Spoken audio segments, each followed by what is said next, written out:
Hey, you liberal fruitcakes! Replacement rates. Let's talk about it! Now, replacement rate is referred to when you are discussing the number of people that need to be born in order to be able to sustain a population. That is natality versus mortality. In layman's terms, the number of babies you need to outpace the number of people who pass away.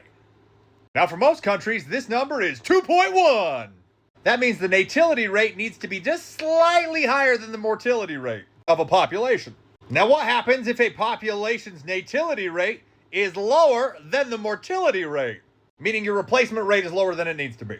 Well, that means you have a declining population and an aging workforce that needs to be replaced, meaning economic problems long term. Now, there are current countries that have a substantially low replacement rate. So let's look at a couple of them. Number 1, Japan has a replacement rate of 1.3. Number 2, China has a replacement rate of 1.2 to 1.3. Number 3, Italy has a replacement rate of 1.2. Number 4, Germany has a replacement rate of 1.4. Number 5, the lowest of all of them, South Korea.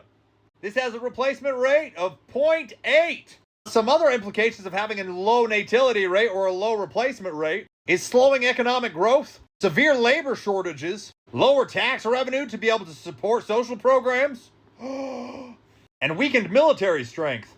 Now, just like having a low replacement rate, there are challenges that come with a high replacement rate. So let's look at some countries that have high replacement rates. Number 1, Pakistan has a replacement rate of 3.3. Number 2, India has a replacement rate of 2.2.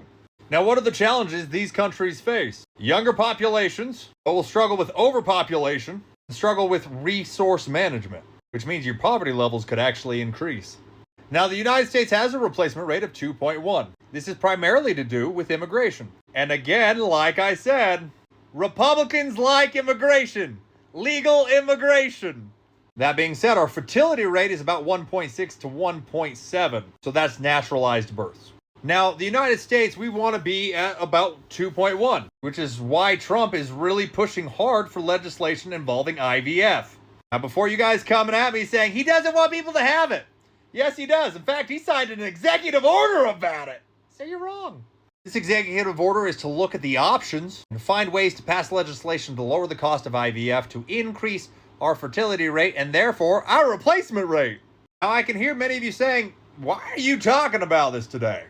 Well, this was inspired by a comment I saw in one of my posts involving the new Disney Snow White film. And it was somebody in the comments, I won't name names, but you know who you are, who when somebody said that they're not going to go watch that movie or take their family to that movie or support that movie, that person later through the conversation said this is why they don't like parental choice. And to that person I say, this is why you guys are losing. Because that statement is why many parents don't want people that make those kind of claims around their children. Let's look at a couple of numbers. Because weirdly enough, there are differences between conservatives and liberals when it comes to replacement rate. Now, conservatives have a replacement rate of 2.5 or higher, especially if they hold religious beliefs. While people who hold liberal views generally have a replacement rate of 1.5 to 1.8, below replacement.